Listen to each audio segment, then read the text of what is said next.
live? Yes, we are live. Are you Hello, going to say something? I am saying something. Hello, everybody, and welcome to the first Ecomarathon Brazil Hangout and to the first Ecomarathon Brazil in general. So thanks, everybody, for joining. A lot of you will know me. My name is Renata. Eu falo português, but I actually work in Shell here in London. So bem-vindos a todos. And today we're here with Adrian Juergens, who is the Shell Ecomarathon America's Technical Director, who will also be the Shell Ecomarathon Brazil Technical Director.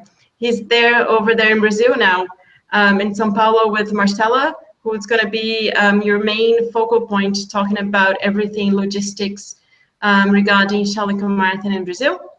So before we open up for questions, as you start logging in, let me just go through a really quick run-up show and explain to you how things are going to work here today. So for anybody who has joined the Shell Ecomarathon Hangouts before, this is how we're going to play out. First, Adrian's going to give you a really quick overview about the event in Brazil. And then our second step is to open up for questions. But for us to respond to your questions, what I need you to do is in every question that you submit, please include your name, team name, and your university. So where you're from. I hope all of you will be from Brazil, but if you're not from Brazil, include your country as well. And just let us know if your question is specific about your vehicle. Please let us know what's your energy type that you're planning on running with. It would also be good to let us know if you have joined Shell Ecomarathon before or not. So again, when you submit your question, let us know your name, team name, and your university. And then if your question is specific about your vehicle, let us know what's your energy type as well. I can see there's some people joining, a lot of people submitting their questions. So thanks, everybody. Again, when you do submit your questions, please include your name, team name, and university name. And also, if your question is specific about your vehicle, please include your energy type. That means if you're running on gasoline, ethanol, or battery electric. So that's it. We're just giving you a few more minutes, giving more time for people to dial in, but I guess we'll be ready to work. And just to recap and to say hola to everybody who's joining us now. My name is Renata, I work in the Shell Ecomarathon Global team here in London. And today we have our incredible star, Adrian Juergens, the Technical Director of Shell Ecomarathon Americas, who will also be the Technical Director of Shell Ecomarathon in Brazil. Say hello to Adrian, who's there in São Paulo today. He just had a really nice first to look at the track. And he's also there with Marcela, who's going to be your main focal point for everything logistics about the event. So we're 4 minutes in, people are joining, and just so to for us to get this going before I send it for Adrian to start the Q&A. Before you submit your questions, please include in your question your name, team name, and university that you're from. If you're not from Brazil, it would be good also for us to know the country that you're from. I can see a lot of questions being submitted already. Thanks so much for everybody who is interested. So Adrian, without us postponing this further, why don't you take it over and yeah, tell us a little bit more about Shell Ecomarathon in Brazil. Thank you very much, Renata. I've had a great visit here in São Paulo for the last couple of days. I was here on Monday and with a colleague, and we did a very thorough inspection of the track, of the facilities. We were trying to establish where we're going to set up, for example, tech inspection, and where we're going to have the start and finish line. So we had a real good visit. We did a review of the track.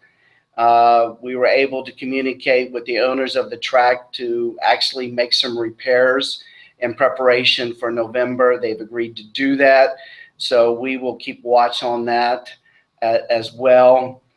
I'm prepared to answer your questions as much as I can in detail, not only from the technical aspect for your vehicles, but also regarding the track situation. And so without further ado, let's have the first question. Thanks, Adrian. Now it's a really important question, actually, by our own Sarah Engel. Maybe you can just refresh the memory of the teams, and can you just remind us what are the fuels that are allowed, and maybe the category that's allowed for the first Charlica Marathon in Brazil?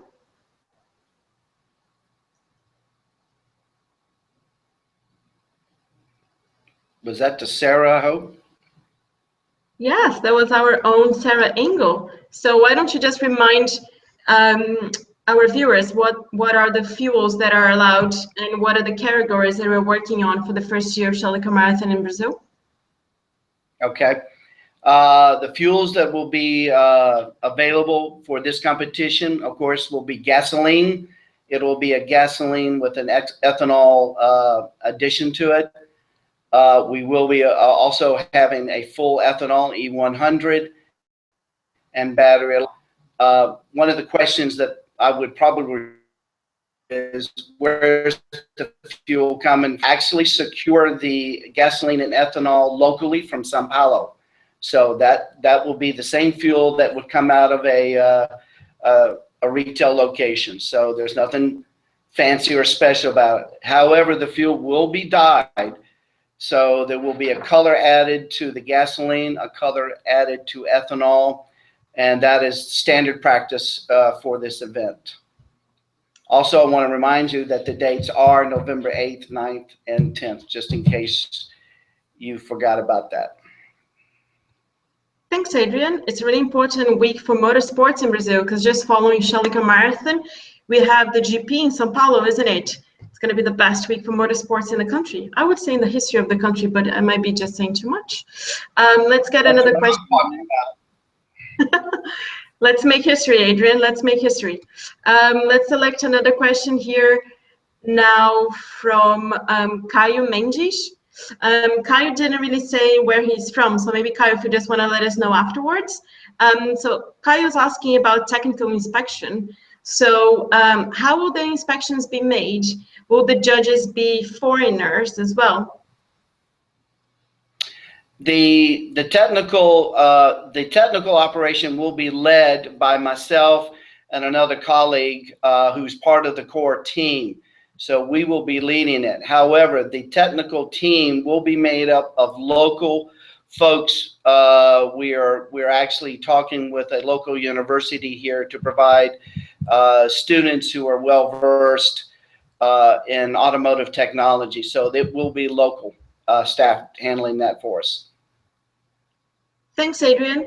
But just remind to all the students, Charlica Marathon, as you all know, is a global competition. So the official language for the technical team is English. So make sure that in every team we have at least one good representative or one representative that actually has a good level of English to speak to the technical team and basically sort of solve any issues or answer any of your specific technical questions. But I'm pretty sure the volunteers will be really good and they will speak your language. They will all speak Portuguese, so they will help a lot. So let's move to another question now from Mateus Neiva.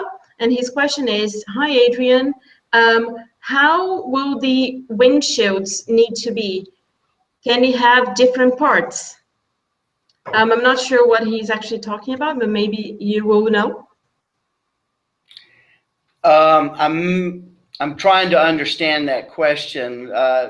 Essentially, if I'm understanding, yes, you can have different sections of visibility in your car. However, we are going to check the visibility of the driver based on a 180-degree plane.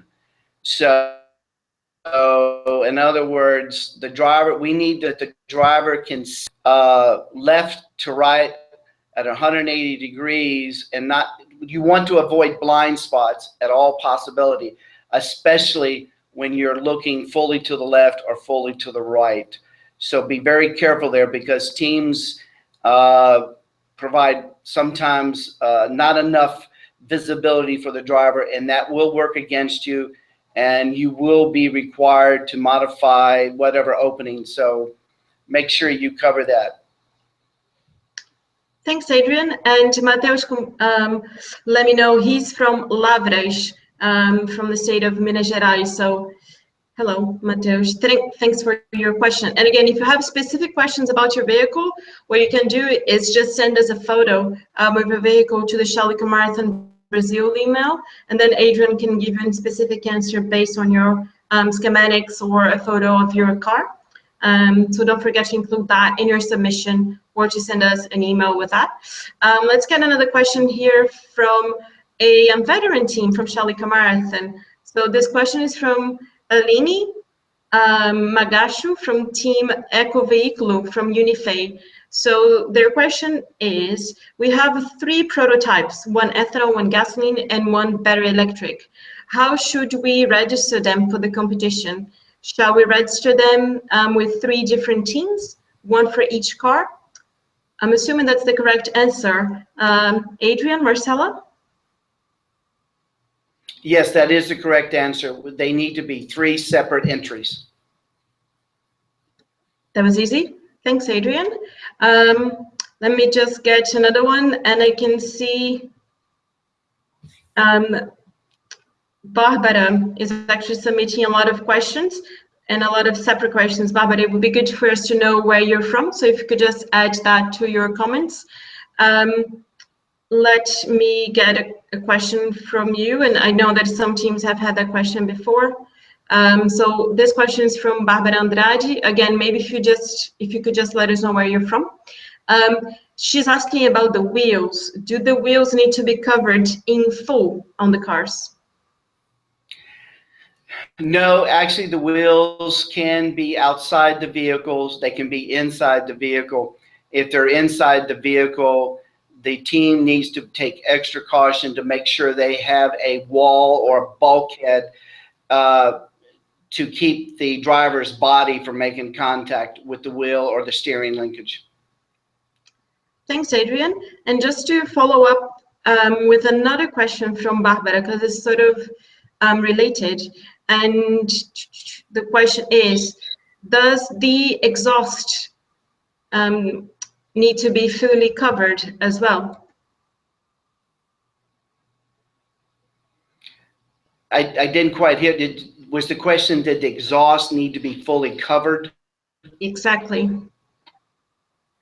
No, it doesn't need to be fully covered, but it must not protrude from underneath the vehicle to the point where if someone made human contact with it, that it would burn them. The exhaust needs to be routed outside the vehicle, but inside the engine compartment, no, it does not need to be wrapped or anything like that. Thanks, Adrian. And let's get another question now, probably this one a little bit more for Marcella. He's actually asking for Adrian, but I'm just going to read it out loud. So, hi team, let me say, hi team, is there accommodation at the event, or do we have to stay in a hotel? Yes, unfortunately, we won't have a free camping, but we are negotiating with a partner for a reasonable price for you guys, and this information will be available in chapter 2, which will be available in September. Okay, we are also mapping other options of, if you don't like camping, other hotels near the area for good prices as well. Thanks, Marcella. So as you know, camping is part of the Shall Ecomarathon experience, so maybe we should all try camping. But again, Marcella mentioned we will be negotiating show rates. So you're not going to pay the full amount that you would going through a regular booking. So just wait for chapter 2. Let's go to another question now. Again, from Team Eco Veículo from Unifei. Thanks so much for submitting so many interesting questions. And the question is, how many people are allowed per prototype? And by that, I think she's meaning by team. We're limited to eight. So guess ideally 8, but you can register up to 15 on the registration website. So what you can do if you have one team that works in all of them is just split them in a way that they can work in all the vehicles. Let's go to another question. now from Savio Alencar from Team Eco-Octano from Universidade Federal do Paraná, which is, I think Adrian should try to say that at some point. But he's asking about the photos that the team must submit when they try to register. What if the prototype isn't quite complete? What shall we do? If they can do a computer drawing of the frame, the structural frame of the vehicle, if they can take a picture of what the canopy would look like. What I'm looking for is essentially the safety aspect of the frame to protect the driver. That's some of the key points I'm focusing on. Also, overall design, that the vehicle has a cover, because there's no open tops permitted. So if they can do computer drawings, I do not want hand drawings. It needs to be like a CAD type drawing, or I know some teams are very proficient in other type of applications, but we need to see clearly what the design of the vehicle is from safety, and also that it's meeting what the expectations are for the prototype category. And there's one more thing I want to add, and I don't know if teams are aware of this, but just in case, this is a prototype event only. There's no urban concept, so it's just prototype. I just want to make sure that's on. Back to you, Renata. Thanks, Adrian. Let's go to another question now from Jonas Senna. And I don't think they have been in Marathon before, so welcome, Jonas. From Team Minas Gerais, from Universidade Federal de São João del Rei, we would like to know if they need a mushroom type of emergency button inside the vehicle, along with the general switch. No, the mushroom type vehicle that they described, that is for the outside of the vehicle. For the inside of the vehicle, they can use a simple toggle switch or something like that, because that's strictly for the driver. The outside switch is for the track marshals to be able to clearly identify and make appropriate responses in case there's an issue. Thanks, Adrian. And Jonas, don't forget that there is a really short tech tip about the emergency button available on YouTube. So if you go to YouTube and see the Marathon Tech Tips playlist, there is one video specific about the emergency button, and you can have all sort of short and sweet, all the information about how to place the emergency button on your vehicle. After this, as you know, this will become a YouTube video, and I'll make sure that we have annotations so that you can click and go straight to the video on YouTube, just to make your life a little bit easier. And now selecting another question now from Igor Alves from Team EcoCar from Unicamp in São Paulo. Will we receive information about the track inclination, the course, the length of the track? That's a good question, and I guess this might be a good opportunity for me to bring that slide up. What do you think? Let's go. Let's go share your screen, Adrian. All right, let's see. We do it. I'm new at this. All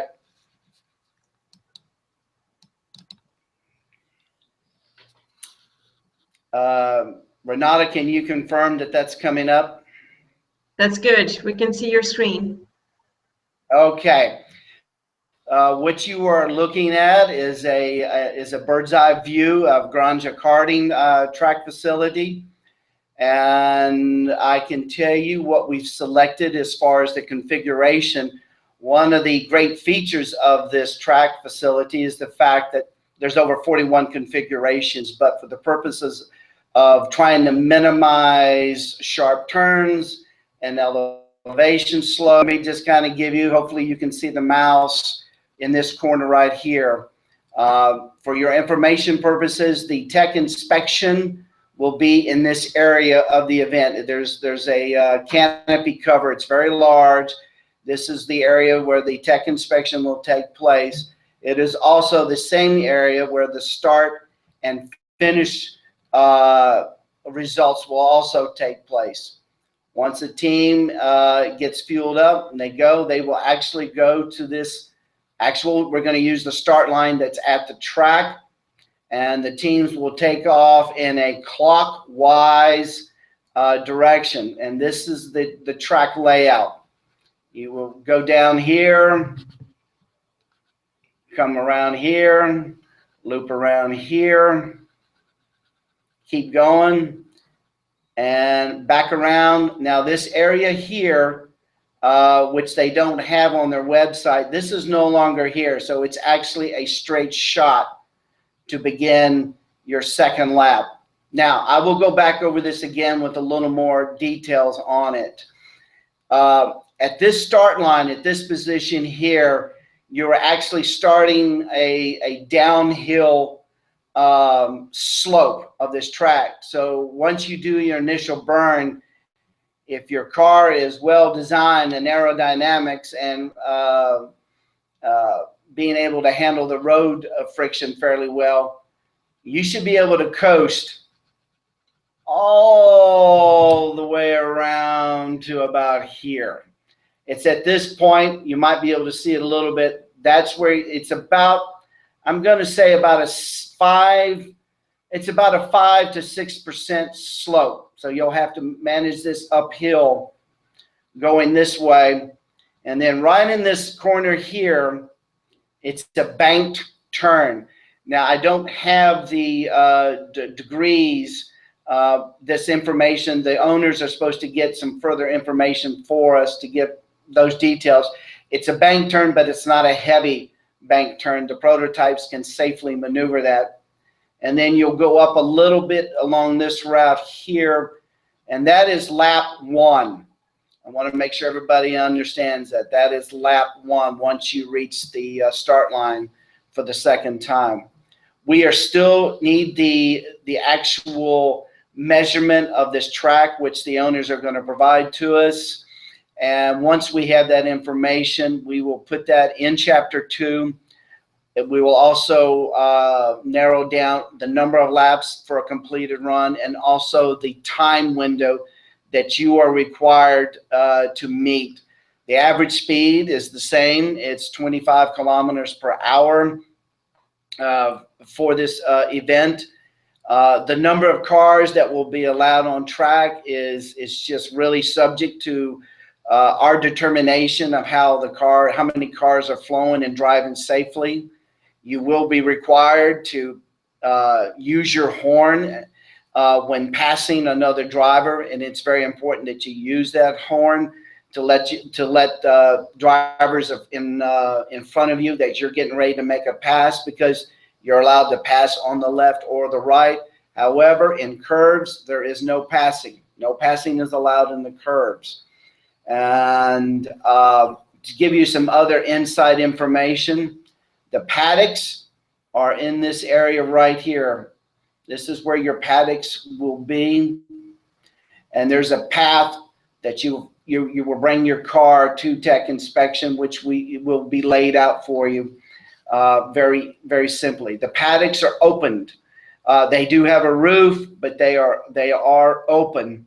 You don't have isolated walls, which is actually, for a type of event like this, creates a very engaging time for the students, because you can actually communicate back and forth. There will be power hookups. You'll be able to plug in equipment. There's also air available in these paddocks. So you will have those two utilities as part of your preparation for the competition. Also, over in this area here, which doesn't show it all the way, but this is sort of where the eating area is. There's a restaurant on site, and also to a little bit further from that off the screen is where registration will take place. Behind here, you can see the vehicles. This is where the parking will take place in this area here. The competition will be, the whole process is that when you show up on Tuesday morning at 8 a.m., you will have access to the paddocks. Tuesday will be strictly for inspections. So I can't stress enough, believe me, I cannot stress this enough, as teams, you need to come ready to go. Because the quicker you can get your car unloaded in the paddock, ready to go, and inspection, we will open up inspections at 9 a.m. on Tuesday. The whole day is strictly for technical inspections. On Wednesday, technical inspections will be open again, but practice, the track will be open for practice in the morning. And after lunch, we actually plan to begin the competition. That will be session 1. And after Wednesday at 6 o'clock, there will be no more further inspections. So again, I'm stressing, you need to come ready to go, because after Wednesday at 6 o'clock, if your car hasn't passed inspection, you're not going to make it on the track. All day Wednesday will be again competition in the morning and in a session in the afternoon, and then we will have some festivities after the event. The details of each day will be identified in Chapter 2, so it'll have more details. We're also hoping that we can make arrangements that the teams can actually arrive Monday afternoon only to register. Where our goal is, if you can get in there and get your team registered, so we can get all the paperwork done and complete, so when Tuesday you can actually get your car inside, that'll save you a tremendous amount of time. So Renata, I'm going to leave the screen up for just a minute. Are there any questions about the track layout that you can share? Not specifically about the track layout. Caio Mendes actually is just asking when the detailed map of the track will be released, and I guess you did touch on that topic, saying that we're just waiting for a few more details on the track. But that was the only question really related to the track. The teams do have a lot of technical questions, so maybe you can stop sharing your screen and let me go back to the question board. And so let me start with one from Danielle Fonseca. Danielle is from Team EcoCar from Bahia, and I do think they haven't been in SCM before, so welcome, Danielle. So if there is no photograph submitted in phase 1, is the team sort of harmed to go for phase 2? I do think sending a photograph is compulsory, is mandatory on phase 1. That means that you must include a photo in order for your submission to be complete. Adrian? That is correct. We have to have a picture. We've got to have pictures of the vehicles. So if they can do some conceptual drawings, that will at least help. Because the drawings and the actual application in phase 1 is how we determine whether or not the application will be accepted.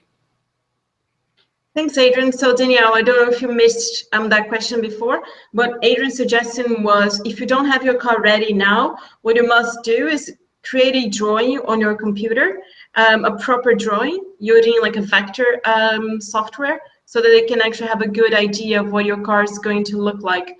Without that, it's going to be really difficult for them to judge if you can be accepted or not. So let me come back to another technical question, and now it's from Guilherme. Guilherme Michalowski, great surname, from Team Eco Optano from Universidade Federal do Paraná. And his question is about the Deadman switch. So about the Deadman device, can we use a magnetic system, gloves, and steering wheel to power off on the prototype car?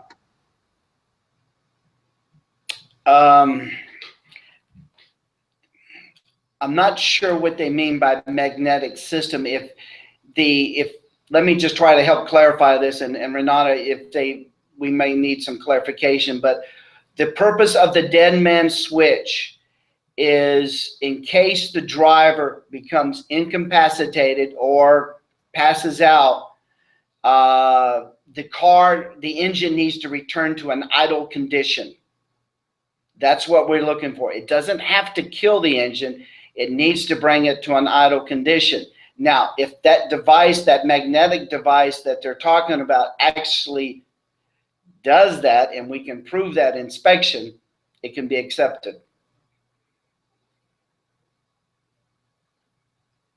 Back to you, Renata. Thanks, Adrian. Let's go to another one now from Victor from UFMG, so the Federal University of Minas Gerais, and the team is Milhagem. How should the accessory battery load analysis be made? Their team is running on a gasoline prototype. Could you share any diagrams or examples? So, Adrian? He's talking about the... Can they clarify? I didn't catch that last part, Renata. What was that? No, so Victor is asking about how should the accessory battery analysis be made.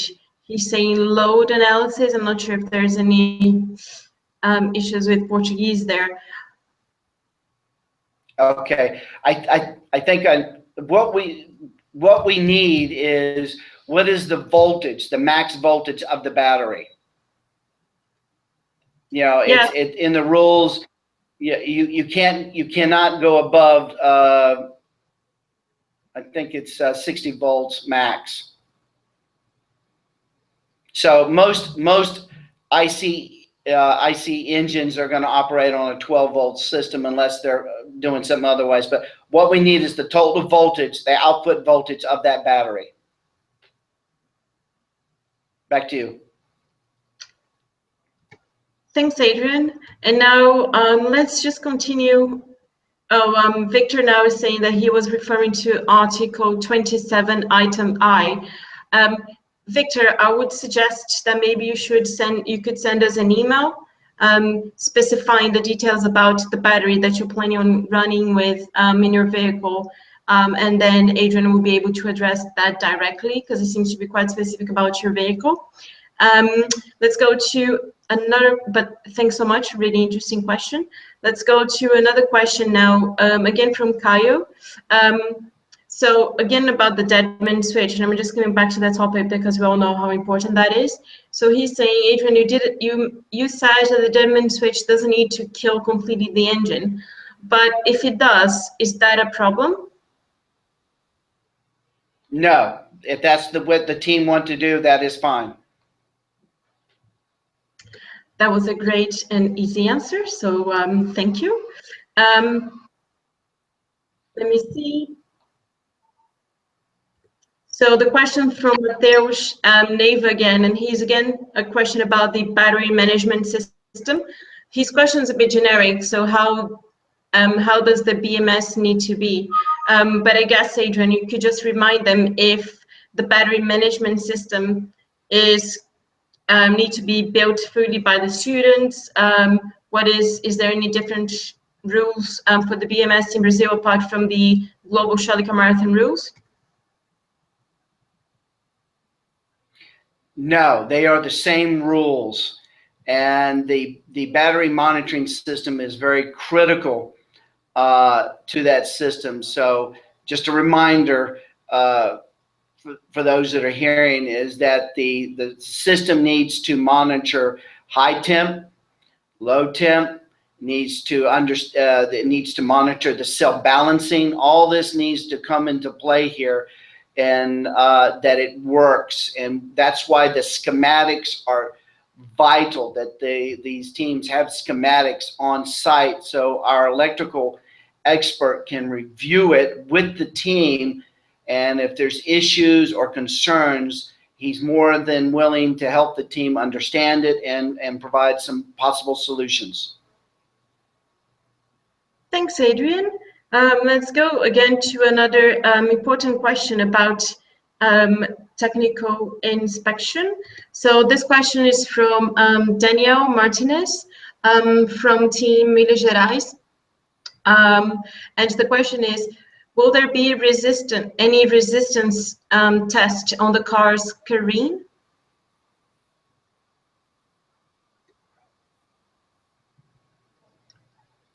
Okay, did you say resistance to the steering? Did I understand that correctly? To the careen of the car, he says.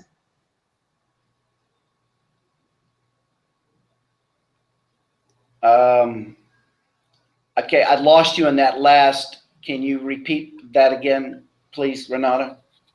Of course. So Danielle was asking if there will be any resistance test on the car's careen. So C-A-R-E-E-N, careen. That is a Maybe the steering of the vehicle, like the. I'm not. like the chassis. Well, you can just explain maybe. Okay, the audio is in and out.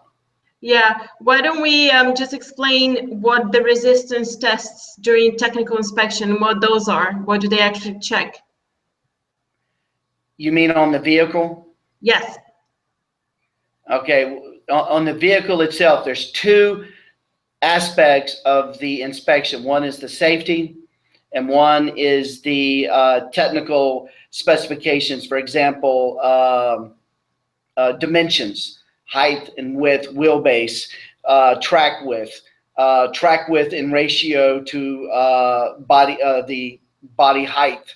So all these are taken into effect. The rules are very, very well defined in that section of chapter 1. And what you need to make sure you're not confused on is that the way chapter 1 rules are divided is that we have a section on general rules, which involves prototype and urban concept, but within we have a section that is specifically to prototypes. Make sure you're not on an urban concept page versus the prototype. So make sure you stay on there. It's very well identified. But please, if this does not answer your question, send us an email with some additional details, and we'll get that answer to you right away. Back to you. Thanks, Adrian. We got another question here. Actually, it's the same. I think it's probably the same team. So Felipe and Caleb are asking if the presentation needs to be leaded by the manager of the team. I'm not sure I get the question, guys. So if you want to maybe type that in Portuguese, just while we have time, I'll be able to translate and talk to Adrian directly. I'm just not sure if I get what you mean by your question. And just to do some timekeeping, Adrian, we'll have about 10 more minutes, no more than that. So if you do have any questions to submit them now. And I am trying to answer as many questions as I can. You will not believe how many questions we are receiving here today. So thanks everybody who is joining and submitting their questions. Please remember to include your team name and your university. So let me get another question. Actually, Alini, again from Unifay, was asking two questions more about logistics. So she was asking first if the paddocks are going to be open to the public. And the second question was, what is the timings that the students are expected to arrive and then leave? So if you could just recap that. I know that the full schedule will be published on chapter 2, but if we could just remind Alini and our viewers today, what is the top line schedule for the 3 days? You want me to handle that? Okay. Just some basic information. Teams can arrive at the venue and have access to their paddock at 8 a.m. Okay. They need to vacate the premises every evening at 8:30 p.m. Okay. So that's their time window. The paddocks are open. The track is not advertising to the public. If the public comes out there on their own, they're more than welcome to be there. But this is not an event that we're highly publicizing into the community, because we really want it to be more for the students to be able to engage one another and to have more face time with the technical team to solve their solutions. However, it's not closed to the public.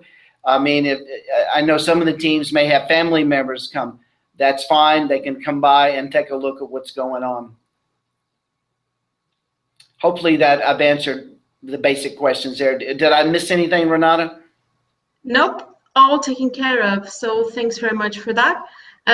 We have that question a little bit extended now. So thanks very much, guys, for submitting that. So they're just asking if I guess the presentation of the car on site, so while they go through technical inspection, if it must be done by the team manager, or if it can be done by another member. And I guess that could be because of the English levels of the team. So can we just explain to them if we must have the team manager taking the car through technical inspection, or if it could be helped by another team member?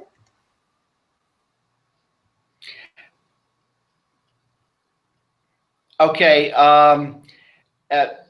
for sure, we need a team member that can communicate in English effectively. The team manager does not necessarily have to be there in the inspection, but the driver must be with the car at all times during inspection, because part of the inspection will include the driver in various aspects. However, if there is a challenge from the team, or if there is a dispute, it must be done through the team manager. Thanks, Adrian. Back to you. That's clear. And guys, I do hope that answered your question. Let me try to get it. There was an important question here. I have so many questions, I'm getting a little bit lost. But thanks everybody for submitting them. Let me just see another important question. Okay, from Igor again. And the question is again about the BMS, and it's a really important one, Adrian, so get ready. If the BMS wasn't developed by the team, the data sheet or a less detailed, will the data sheet or a less detailed report be enough to go through technical inspection? Yes, it will. And as long as the details are there that our electrical expert can review, the electrical expert will probably ask you specific questions, so you need to be very knowledgeable about your BMS system. And based on your responses is whether or not the inspector will decide if there's any issues or not. But yes, any detailed information you can provide is extremely helpful. Thanks, Adrian. That was easy. And I have another question here again about the first phase 1 of registration. And Danielle was just asking if they haven't submitted a photo on phase 1, how can they fix that? If they could send that via email? I believe they can. They can send the, do they send it to you or to Sarah? They can send it to me. Okay, if they can take a picture and just send it to the Shell Ecomarathon website, Marcella will get that to me. Shell Ecomarathon email, you mean? Yeah, the Shell Ecomarathon email. But Sarah will look at it and verify that, you know, that we have good information before forwarding it to me. So make sure when you take photos or drawings that you look at them yourself online to make sure that they're not blurry or fuzzy and I can clearly see. Back to you. Thanks, Adrian. And just guys, remember, it should be the Shell Ecomarathon Brazil email. You should all have it by now, I hope. If not, it is on the shell.com page for Brazil, so you can have that contact there. So just to remind all the teams, you have an extra 5 minutes. So do submit your questions. I am saving all of these questions, so if we don't get to answer all of them here, we can share the answer to some of the most relevant ones, or the one you asked the most, on our Facebook group, so you'll have all the answers. I had one question here. For some reason, I don't actually know, it went missing, but I remember there was a really important question here about seatbelts and how seatbelts should be mounted together. There is a really important video on that, one tech tip video. But Adrian, could you just remind the teams how does the seatbelt need together? The seat belts, they need to be mounted to the frame and not the body, because we are going to do a test on those seat belts, and it's a pull test. And if you've got it, basically glued into the body, it will come up. And we are not going to sacrifice on this safety inspection. That seat belt has to be right.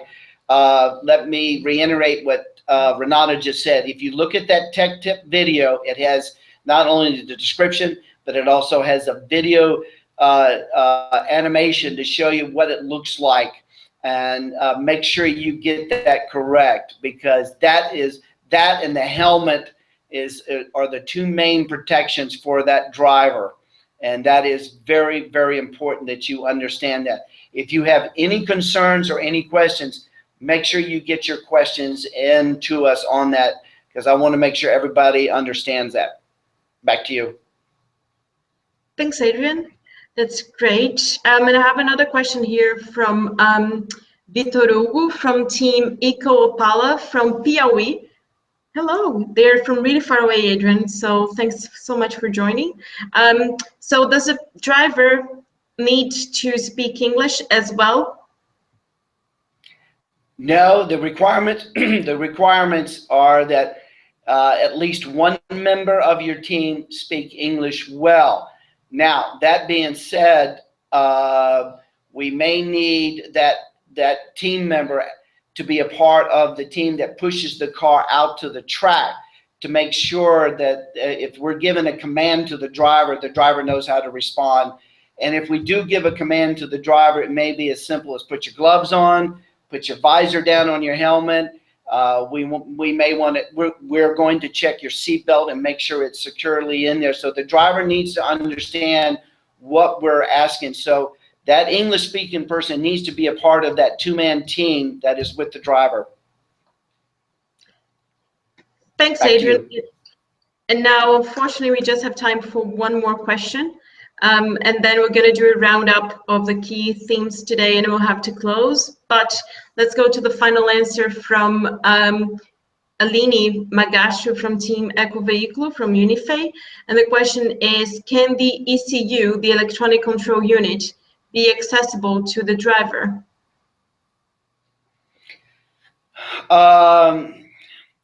That one is a difficult one to answer, because we really do not want the driver's hands to leave the steering wheel. So when you say accessible, is that visually? In other words, they can look at a screen? Yes, but we do need any button. The driver's hand needs to be on that wheel and have easy access to the brakes and the kill switches. Thanks, Adrian. That was great. And I have to say that, unfortunately, we will have to close. There are a few other questions. Some of them are similar, so I can compile all of them and reply to them, as I mentioned, on the Facebook group. Some of them we can approach now without taking much time, and one of them was referring to the awards, if the awards would be the same as the ones in Shell Ecomarathon Americas. I'm afraid not. So we won't have as many awards, or it won't have the same prize money to the winners of the three categories, but there might be a really good surprise in the pipeline to give to the winners of the categories. So just hang in there a little bit, bear with us, and by the time we publish chapter 2, we'll be able to tell you a little bit more about how the awards and the pricing is going to work at Shell Ecomarathon. And we have a few teams asking us about the deadline for phase 1 registration. So Marcela, do you want just to remind the teams when they can actually register until? So what is the deadline for them to submit their phase 1 application? I think it was September. I love the faces, like, oh my God, I also don't know. Well, it was actually something we spoke about it yesterday. That's why we're looking to each other. Yeah, we talked about this. We're targeting the first Monday in September as the deadline for phase 1. the following Monday, we would need to have those that are selected to go on to phase 2, and so the information will go out to the teams on the following Monday, and hopefully the third Monday is when Chapter 2s will also be available. Yes. Thanks both. So it's all done in September. Long story short, you still have the full month of August, or most of the month of August, to complete and submit your application. Just make sure you do it and you do it correctly. Remember that in the system, each vehicle, so each car is a different team, so you need to register them all separately. And remember as well that saving for later does not mean that you have submitted. So make sure that you complete your submission and you press or you select submit. Without you doing that, we actually don't get to see your file. So make sure you do that before the end of September or before the beginning of September. And what we can do as well is make a commitment to you. We'll post the deadlines for the following phases on the Facebook group and on shell.com as well. So you have them, all the dates detailed there. So we have to start closing. Again, thanks so much for everybody that joined us. We had a lot of people here today. So why don't we start with some of the closing notes? Marcella and Adrian, up with you. I want to thank you all for your participation. If you still have any questions, please email me. You know, the email you can find on the website. Any technical questions, I'm going to address to Adrian, and he'll reply to you all. Any logistics questions, I can reply you myself. And I think that's it. Thank you. First of all, I really appreciate all the questions. This has been a very enjoyable hangout and great questions. I've enjoyed my visit here. This is my second visit to São Paulo. So now, between now and November, we're going to get everything ready for the event in November. So I'm looking forward to that. But a couple things I want to remind the teams. Read the rules, and then read them again, and then read them again, and make sure you fully understand those rules. If you have any doubts, any confusion, get your questions in as soon as possible for clarity. I don't care if you ask the same question 2 and 3 times. I want to make sure you fully understand. Second thing, when you come to that event, you need to come prepared. In other words, when I mean by prepared, you're ready to unload that car either from your truck or from your crate, and you are quickly can go into the inspection process.